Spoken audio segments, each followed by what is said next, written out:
today. And Kevin Flaherty of the Pay Heat podcast joins us now. Kevin, I text you randomly to get KU information because it gets me in good with my in-laws.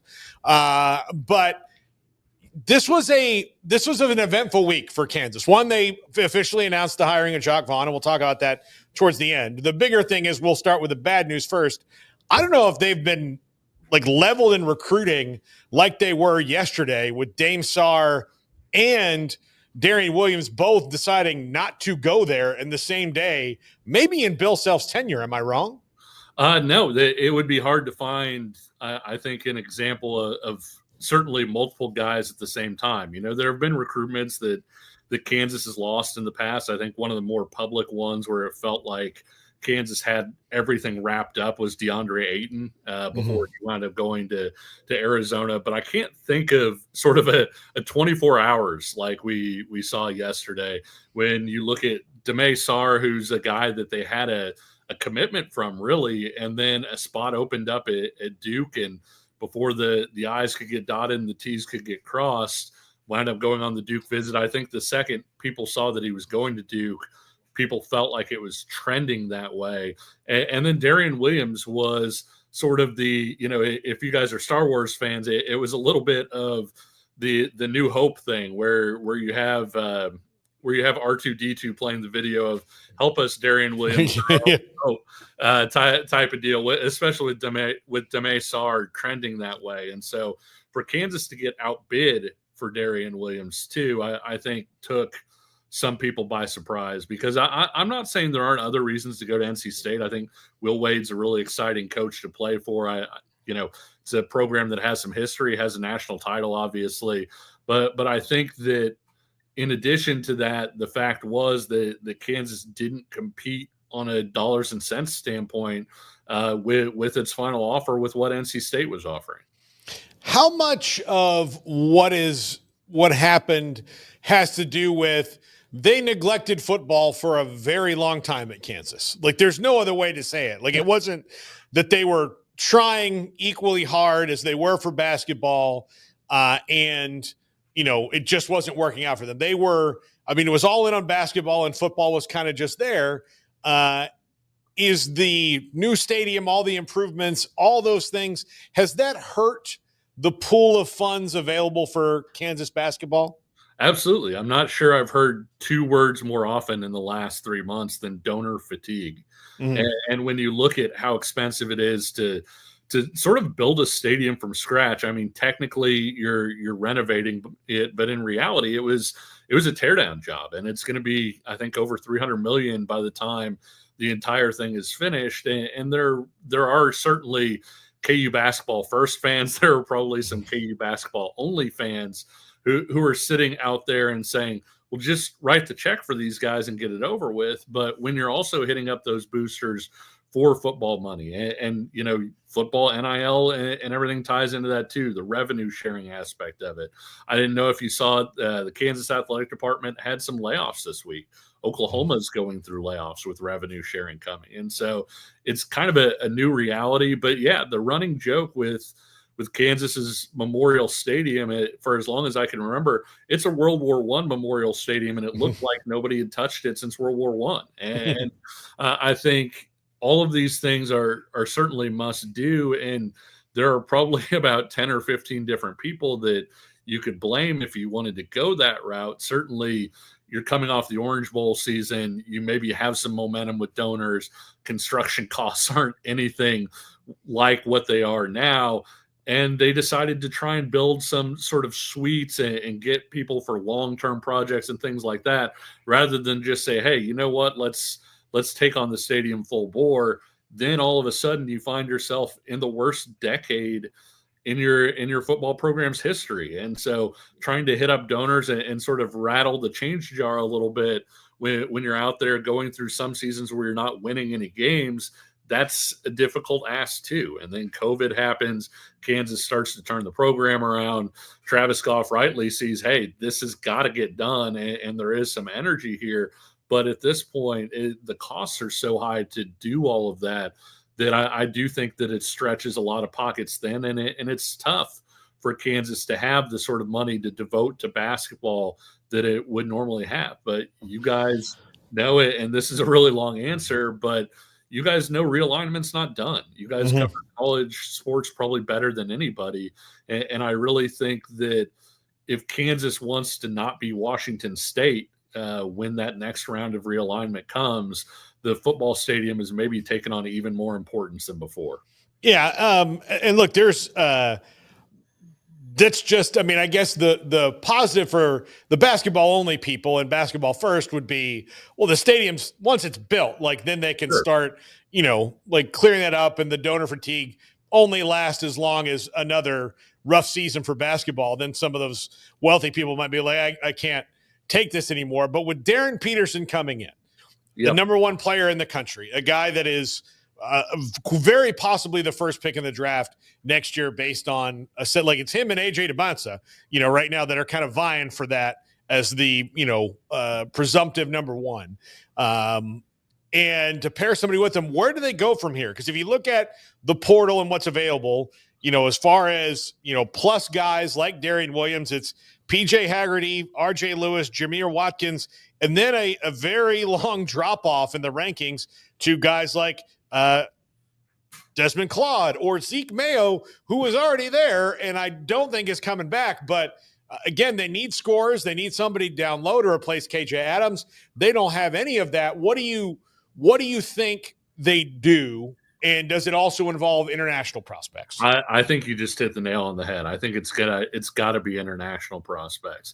Yeah, there's potentially a Hail Mary that you could throw with maybe a class of 2026 guy and get him to reclassify. That's certainly happened in the past. But I think the best targets right now are international guys. And if you lost a bidding war for Darian Williams, I don't know that you're going to have the money to go win a recruitment like PJ Haggerty at this point. And so I do think that the international players, a guy like Neo Avdilas, the Greek guard, is somebody that kind of jumps out to me as a possibility out there. Kansas had a Johnny Furphy really late a few years ago from Australia. I think he was an August ad. And so there are some guys out there, but the sort of the period of going through and feeling like, hey, you're going to land one of the top, plug and play players in college basketball, I'm not sure those guys are out there. And the ones that are, I'm not sure within Kansas's reach. When you looked at heading into the day, sort of the best guys maybe available, I'll be honest with you. One of the guys that I circled was Rakeese Passmore, a guy who was on KU's team last year and barely played, but he's been in the system. He knows it. That would be a guy that you would be looking at, except he just chose Maryland today. So even then, when you start looking down the list, that list has gotten really short in terms of returning college basketball players. How much of maybe like the guys like Passmore and Zeke Mayo, whose dream his whole life was to play for Kansas from Lawrence, coming, going, had to do with the absolute chemistry bomb that hit them last year, where it got so bad that Bill Self, who normally would never admit that, would keep it in the team and deal with it. That's probably not the first time it's happened, but it's the worst time that it's happened. Actually had to admit that, like, hey, this road trip was the worst thing for us. I thought it would help us. And then it's like, look, there's no chemistry on this team at all. And they're having to build that from scratch too. Yeah, I think the funny thing is I think Zeke would come back. He's one of those entrants into the portal who don't have eligibility anymore. Okay. And so I know a lot of agents and attorneys were basically telling guys, hey, when you're applying for your fifth year, go into the portal. And the reason why they were saying that was, if you get your fifth year and you want to come back to Kansas, but Kansas already filled out its roster not thinking you were going to get his fifth year, you're in a bad spot. And so going ahead and entering the portal was part of that. I think Kansas would certainly welcome Zeke Mayo back at this point. But I do think you make a good point. I think the chemistry was way off on last year's team. I think it was off personally. I think it was off from a role standpoint. There were still guys, in late February, early March, who felt like there was some confusion in terms of, hey, how much am I going to play? What is my role going to be today? And that's not typically something you see with a Bill Self type team. And it's kind of interesting. I did an interview with Eric Musselman once and was talking to him about how he always used to load up on like 13 transfer guys that could play. And I say, come on now, coach, like when you get to March, you're playing 6 guys, maybe 7 max. I said, how do you keep the other 6 guys in check? And he said, winning. He said, when you're winning, everybody kind of tends to put things in their back pocket and, hey, I may not be getting enough playing time, but we're winning. So I'll keep going along with what I'm doing. The issue is when you're not winning, all of a sudden, hey, that number 8 guy, that number 9 guy, the number 10 guy, they're looking at it and they're saying, well, I'm not playing, and what they are doing isn't working. And so I think between all of those different factors, it was certainly one of the rockiest years in Bill Self's tenure. It's crazy that they won, 20 plus games, went to the NCAA tournament, because you've had, Duke miss an NCAA tournament. You've had Carolina miss NCAA tournaments recently, Kentucky. Kansas hasn't missed since '89. And I think even with that said, there are some Kansas fans who have felt like the last 2 years have sort of been a disaster. Yeah, I live with one of them. But I guess the positive, I mean, we've talked about the positive news. I'm very intrigued by the Jacques Vaughn hire, in that this is a guy with NBA head coaching experience. I would argue on the side of his NBA head coaching success that he is not as much at fault as the ownership and general manager, the roster building of his teams were. And he had in Brooklyn, he had a really difficult chemistry thing to have to really put together with the guys, KD and Kyrie and all that was going on then, and the big push that they were making under that ownership group. That wasn't really about basketball. It was more about, like, let's just get all these famous basketball players in and see if it works. And it didn't. So, I mean, I know there's a lot of coach in waiting thoughts maybe about him, but from the modern roster building, coaching, recruiting standpoint, is he more of a fit than other guys they could have gotten? I think so. And I think one of the things that a lot of people are excited about is the fact that he's a Jayhawk, but he's not a Bill Self Jayhawk. And what I mean by that is, obviously he played for Roy Williams, but I think there's a little bit of a feeling among the fan base that Bill Self sort of runs that program with an iron fist. And certainly he's earned that right, correct? I mean, winning multiple national titles, being as ridiculously consistent as he has been, but that it's tough to maybe get some new ideas into the room and get somebody that you can be reasonably certain isn't going to just fall into that autonomy. And I think Jacques Vaughn's resume, the fact that he has been an NBA head coach, the fact that while he's a KU guy, he hasn't ever worked under Bill Self. He didn't play under Bill Self. And so you don't have maybe some of those same concerns. And I'm not saying Self wouldn't listen to Jacques Vaughn anyway, but I do think that background is certainly a positive. As far as recruiting, I mean, you guys know, I mean, kids don't remember what happened 5 years ago, much less what happened when Jacques Vaughn was playing at KU, when I was a kid. Where Jacques Vaughn will probably be very popular is with in-state parents if Kansas winds up recruiting anybody from the state of Kansas. But I think your overall point about the X's and O's, the relationship building that he does, I think is seen as a really strong aspect of it.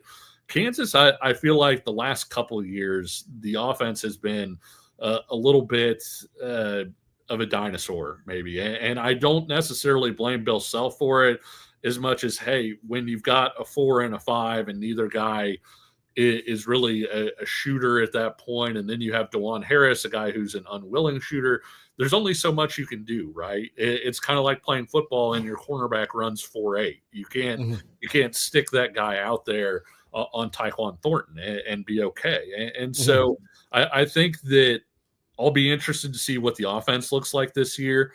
2 years ago, or I guess 3 years ago, technically, Kansas won the conference with KJ Adams as center. And I actually thought that was the most NBA-like that Kansas's offense has been, because they went to a lot of pick and roll stuff. They ran the short roll stuff with KJ Adams. And so they really adapted to their personnel. Well, now you have an NBA lead guard in Darren Peterson. You've got an NBA assistant coach who was an NBA head coach.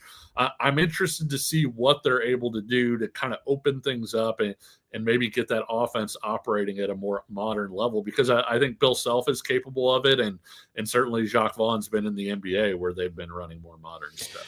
All right, Kevin, a couple of football questions. I saw they picked up a running back commit that was very high on the list, a 4-star guy by most of the services today. And do you feel that this season, like if you took the last 2 years and like cut them in half and took the back half of 24 and the first half of 23, you've got a perfect Kansas, not a perfect, but like maybe the ideal Big 12 football season.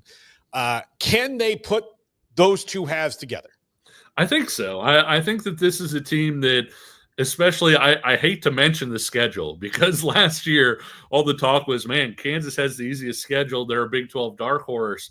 And it turns out that they played all the top Big 12 teams. They just weren't who we thought they were, right? Mm-hmm. Oh, man, you avoid Arizona and you avoid Utah and you avoid Oklahoma State. Well, that didn't help.